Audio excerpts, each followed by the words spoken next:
तो क्या हाल चाल है भाई लोग। मैं आ गया हूँ जिसका आपको बेसब्री से इंतज़ार था, फ़िज़िक्स का वीडियो लेकर।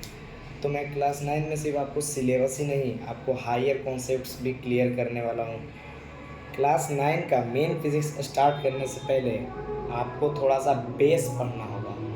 थोड़ा सा बेस क्या है, तो आज मैं आपको फ्रिक्शन पढ़ाने वाला हूँ। वैसे तो आप फ्रिक्शन पढ़ लिए हैं क्लास 8 में, लेकिन उसी को थोड़े हायर लेवल पर, ताकि आगे मैं जो भी आपको कॉन्सेप्ट सिखाऊं उसमें आपको दिक्कतें ना आए। डरना नहीं है फ़िज़िक्स से। फ़िज़िक्स को आसान करने के लिए मैं आ गया हूँ लेकर आपके लिए ये धमाकेदार वीडियो।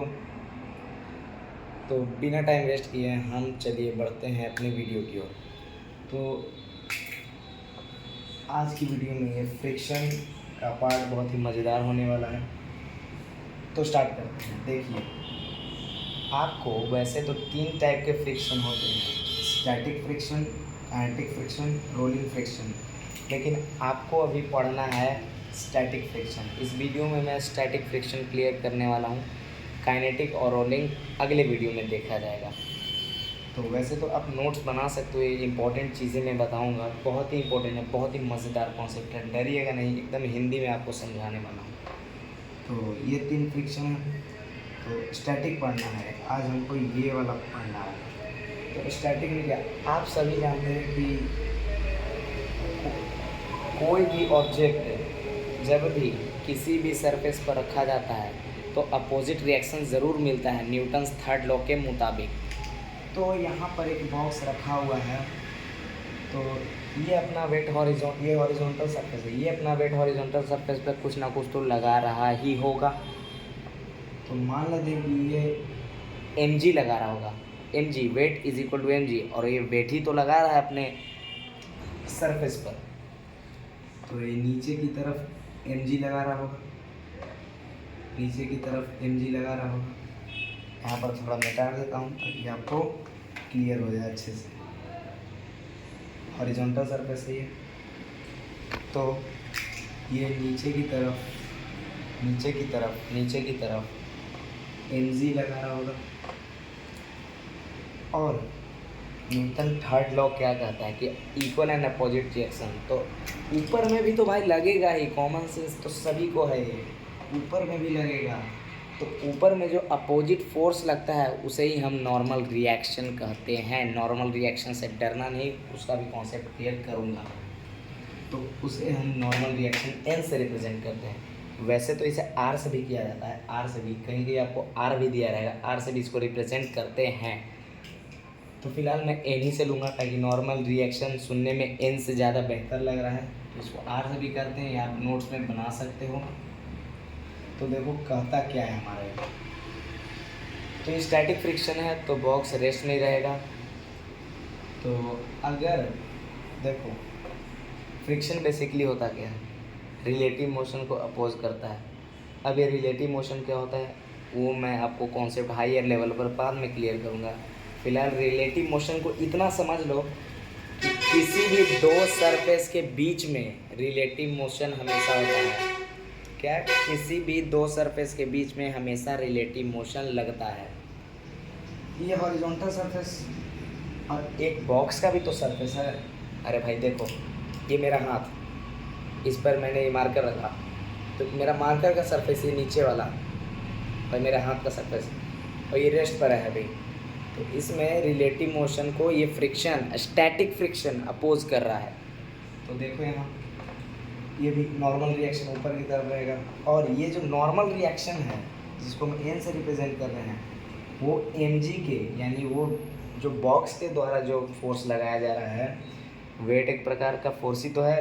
बॉक्स के द्वारा जो फोर्स लगाया जा रहा है हॉरिजॉन्टल सरफेस पर, उसको mg से करते हैं डिनोट क्या करते हैं, उसका फॉर्मूला है mg।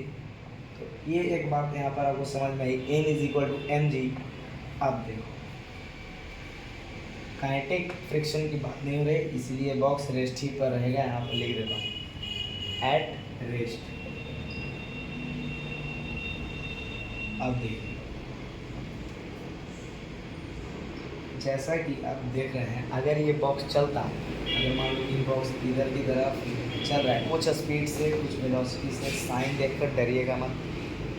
तो फ्रिक्शन इधर की तरफ लगता, ग्राउंड से इधर की तरफ लगता। कौन सा फ्रिक्शन? काइनेटिक फ्रिक्शन, या फिर जनरली आप फ्रिक्शन कह सकते हो, फ्रिक्शन लगता। तो इधर की तरफ जो बॉक्स जा रहा है, फ्रिक्शन इधर की तरफ लग रहा है, और यही जो यहाँ पर काम हो रहा है, यही हरकत हो रहा है यहाँ पर, वही रिलेटिव मोशन को अपोज करता है। और ये स्टार मार्क लगा के अब रख लेना कि all types of friction, all types, 3 type के होते हैं, static, kinetic, rolling, opposes relative motion. All type of friction opposes relative motion. तो यहाँ तक आपका क्लियर हो चुका है। अब बढ़ते हैं अगले कॉन्सेप्ट की ओर। देखिए अगला कॉन्सेप्ट आपका क्या होता है। तो स्टैटिक फ्रिक्शन को हम लोग इससे डिनोट करते हैं F static, S for static, F for friction, static friction. और static friction is equal to limiting friction, इसको लिमिटिंग से डिनोट करते हैं, FLIMITING से डिनोट करते हैं। अब लिमिटिंग फ्रिक्शन क्या होता है देखिए। अभी मान लो, अच्छा इसमें F एक्सटर्नल तो 0 है, जिसको हम F एक्सटर्नल तो 0 है यहाँ पर, जिसको FEXT से डिनोट करते हैं। मैंने पहले ही बोला है फिजिक्स से डरना मत, ये साइन देकर डरना मत। F एक्सटर्नल को ऐसे रिप्रेजेंट करते हैं। तो एक्सटर्नल फोर्स 0 का मतलब क्या है? अब देखो, मान लो कि इस बॉक्स का मास है 50 न्यूटन। तो मैंने यहाँ पर बताया था कि अगर इस बॉक्स का है weight 50 newton, mg weight 50 newton, तो नॉर्मल रिएक्शन भी तो होगा उतने ही इक्वल का, यानी नॉर्मल रिएक्शन भी 50 न्यूटन का। और ये बॉक्स नीचे लग रहा है, mg भी 50 न्यूटन का, mg भी 50 न्यूटन का। ठीक है। लिमिटिंग फ्रिक्शन क्या होता है? स्टैटिक फ्रिक्शन, ऐसा मैक्सिमम स्टैटिक फ्रिक्शन जिसमें बॉक्स रेस्टे पर रहे, काइनेटिक में नहीं है, रेस्टे पर है, वेलोसिटी उसका चेंज नहीं है, वेलोसिटी उसका 0 मीटर या फिर 0 यूनिट भी कह सकते हो, 0 ही रहे, वेलोसिटी उसका 0 ही रहे। एग्जाम्पल लेते हैं, देखिए इतना क्लियर हो गया आपको। अब देखिए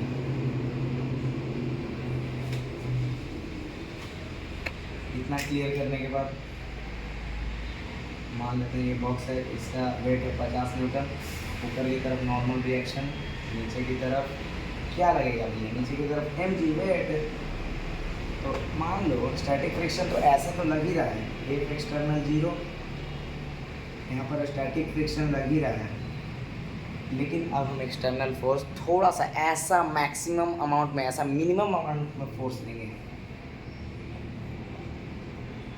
मैक्सिमम और मिनिमम का क्या मतलब है? मिनिमम ऐसा फोर्स लेंगे जो फ्रिक्शन के लिए मैक्सिमम बने। कहने का तात्पर्य ये है कि हम ऐसा एक फोर्स लेंगे जिससे ये बॉक्स मूव ना करे, यानी F एक्सटर्नल 0 नहीं रहेगा लिमिटिंग फ्रिक्शन के केस में, और स्टैटिक फ्रिक्शन लिमिटिंग फ्रिक्शन के इक्वल करना है हमें। तो देखिए कैसे इक्वल होगा। अगर F एक्सटर्नल 0 है, F एक्सटर्नल अगर 0 है तो भी बॉक्स किस पर है? रेस्ट पर है, V0। और ऐसा एक हम मैक्सिमम फोर्स लेंगे जिससे भी ऑब्जेक्ट रेस्ट ही पर है, यानी उसका वेलोसिटी 0 ही रहे। F external not is equal to 0, यानी डायरेक्टली कह सकते हैं कि हमने 2 न्यूटन का फोर्स लगाया है, तो भी बॉक्स क्या है? रेस्ट ही पर है, यानी उसका वेलोसिटी 0 ही है। तो स्टैटिक फ्रिक्शन का काम है बॉक्स को रेस्ट पर रखना, और लिमिटिंग फ्रिक्शन भी लगाने से बॉक्स रेस्ट पर आ रहा है। तो हम नहीं कह सकते हैं कि F limiting is equal to FS, limiting friction is equal to limiting. तो यहाँ पर FS is equal to F limiting, यानी limiting friction is equal to static friction हम कह सकते हैं। तो देखिए यहाँ पर ये हो गया, इतना आपको समझ में आया। 7 स्टार मार्क मार लो, इसको आप नोट्स में लगा लेना, कुछ क्वेश्चन भी प्रैक्टिस कराऊंगा। इतना समझ में आया। चलो चलते हैं आगे। तो आपको ये तो समझ में आ गया कि F S is equal to F limiting, आपके लिए पूरा लिख दे रहा हूँ मैं, एक स्टार मार्क लगा लो। अब देखो एन, यहाँ पर एम जी, इस बॉक्स का 85 न्यूटन लेके चलेगा। अब देखो 50 न्यूटन, तो ये हॉरिजॉन्टल सरफेस। अब देखो क्या हम ये नहीं कर सकते हैं कि F S static friction directly proportional to N है। समझाता हूँ। अभी हमने 50 न्यूटन का बॉक्स लिया तो नॉर्मल फोर्स भी 50 न्यूटन। अगर हम इसको बढ़ाकर 60 न्यूटन का बॉक्स लेते हैं तो normal reaction equal to M G होता है, तो नॉर्मल रिएक्शन भी 60। सिंपल। तो नॉर्मल रिएक्शन यानी हम अगर वेट बढ़ा रहे हैं, एम जी बढ़ा रहे हैं, तो हमारा नॉर्मल भी बढ़ रहा है। और जब भी किसी चीज़ को बढ़ाने से कोई दूसरा चीज़ बढ़ जाए तो वो चीज़ उसके प्रोपोर्शनल हो जाता है। अंग्रेजी बक दिए, नहीं समझ में आया देखो। अरे भैया यहाँ पर वेट बढ़ाएगा तो नॉर्मल रिएक्शन भी तो उतना ही लगेगा, यानी वेट बढ़ने से नॉर्मल रिएक्शन भी तो बढ़ ही रहा है। तो ऐसे नहीं कर देंगे, प्रोपोर्शनल नहीं कर देंगे। अब देखिए जनरली आप अगर किसी दूसरे मैथमेटिकल या फिर फिजिकल कॉन्सेप्ट में जाते हैं तो प्रोपोर्शनल हटाने पर वहाँ पर आपका जो कांस्टेंट आता है वो के आता है, के कांस्टेंट के आता है। लेकिन फ्रिक्शन की दुनिया में के नहीं आता है। फ्रिक्शन की दुनिया में भयानक सा साइन है भाई, भयानक कुछ नहीं है। म्यू एस एस माने स्टैटिक फ्रिक्शन और म्यू यानी प्रोपोर्शनलिटी साइन है, वो कोफिशिएंट ऑफ स्टैटिक फ्रिक्शन। या फिर आप कह सकते हैं कि एफ एस का ये कोफिशिएंट है। कोफिशिएंट यानी कांस्टेंट है, एफ एस का कांस्टेंट है। तो अगले कॉन्सेप्ट की हम पढ़ते हैं। और तो कांस्टेंट कब लगता है? जब प्रोपोर्शनलिटी साइन को हटाते हैं। तो सिंपली आप देख सकते हैं यहाँ पर आप देख सकते हैं, देखिए यहाँ पर F S directly proportional to N, ये बढ़ेगा तो ये भी बढ़ेगा। अब प्रोपोर्शनलिटी साइन को आप रिमूव करेंगे तो क्या होगा? F S is equal to constant आएगा। कॉन्स्टेंट क्या है? Mu S N. तो इससे आपको क्या समझ में, वेरी इंपॉर्टेंट, ये कांस्टेंट लग जाता है। तात्पर्य ये है, हाँ, क्वेश्चन बनाने में म्यू एस की वैल्यू मैग्नीट्यूड दी रहेगी। मैग्नीट्यूड यानी न्यूमेरिकल वैल्यू दिया रहेगा, उसको पुट करके आप आंसर ला सकते हो। तो स्टैटिक फ्रिक्शन का खेल इतना ही है। स्टैटिक फ्रिक्शन को और डीप में हम नहीं समझेंगे अभी। अगर डीप में समझना होगा तो नेक्स्ट वीडियो में इसे डीप में मैं पढ़ा दूंगा। फिलहाल तो इतना समझो, आपके लिए बहुत है भैया। फिजिक्स को समझने के लिए इतना आपको क्लास 9 में बहुत है। तो कुछ क्वेश्चन कर लें कुछ, देखिए क्वेश्चन कर लेते हैं। अब देखिए, मान लीजिए म्यू एस की वैल्यू आपको दे रखी है 0.5, कुछ भी यूनिट हो सकती है अभी। म्यू एस की वैल्यू 0.5 और एक बॉक्स है मान ले 40 न्यूटन का। तो तुम बताओ कि कितना स्टैटिक फ्रिक्शन लग रहा है। तो भैया आँख मूंद के नहीं, आँख खोल के यहाँ पर आप नॉर्मल लगा देते हो, एम जी लगा देते हो। Normal is equal to M G, तो आपके लिए भैया हलवा है ये। हमने फार्मूला एफ एस का क्या पढ़ा? F S is equal to mu S N. अब एम जी कितना? 40, तो एन भी कितना? 40, तो N is equal to 40 newton. N भी एक प्रकार का क्या है? फोर्स ही है, अ टाइप ऑफ फोर्स। अंग्रेजी बक दे रहे हैं लेकिन हिंदी में भी समझाएंगे। अब एफ एस स्टैटिक फ्रिक्शन निकालने के लिए म्यू एस की वैल्यू 0.5 पुट करो और यहाँ पर 40 न्यूटन आप पुट कर दो। स्टैटिक फ्रिक्शन है, फ्रिक्शन भी एक प्रकार का फोर्स है, तो उसका भी ऐसा यूनिट न्यूटन ही होगा। Common sense. तो स्टैटिक फ्रिक्शन यहाँ पर हो जाएगा, यहाँ पर 10, 1 0 से 1 0 कैंसिल और 5 हो जाए 20 न्यूटन। यानी यहाँ पर 20 न्यूटन की स्टैटिक फोर्स लग रही है सरफेस में। स्टैटिक बार बार सुनना, ये हमेशा रेस्ट रहेगा, क्योंकि यहाँ पर कौन सा फोर्स आपको पढ़ा रहे हैं, स्टैटिक। स्टैटिक भैया, कॉन्फिडेंस आ रहा है भैया। हाई लेवल का क्वेश्चन, अभी हाई लेवल का क्वेश्चन नहीं आपको कराने वाला हूँ, क्योंकि आपको अभी सिर्फ बेस समझना है। क्लास 9 के फिजिक्स के लिए बेस समझना है। तो अगली वीडियो में काइनेटिक फ्रिक्शन आपको मैं पढ़ाने वाला हूँ। तो मैं कुछ क्वेश्चन दे देता हूँ आपको, एक आध दो क्वेश्चन दे देते हैं, बढ़िया बढ़िया क्वेश्चन दिया जाएगा आपको। देखिए क्वेश्चन आपको देता हूँ, डीपीपी कर सकते हो, डेली प्रैक्टिस प्रॉब्लम। ढेर लोग को डीपीपी का मतलब ही नहीं पता होता, तो हम काहेला है इजी बनावे वाला काम है। Daily practice problem.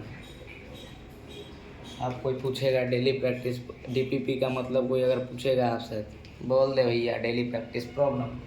तो क्वेश्चन एक तो लिख लो आप, मान लो ये बॉक्स है,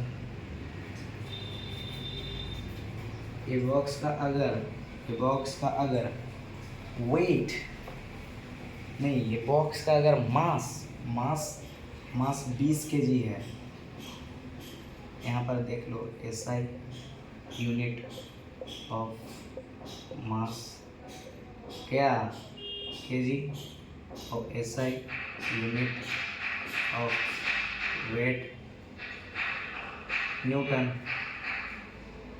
एन से नॉर्मल रिएक्शन, एन से न्यूटन, कंफ्यूज नहीं होना है। एन फिर नॉर्मल रिएक्शन को आर से कर लेना, आर से कर लेना, आर फॉर नॉर्मल रिएक्शन। या अब देखो इसका मास है, mass is equal to 20 kg, और म्यू एस की वैल्यू आपका है 0.5।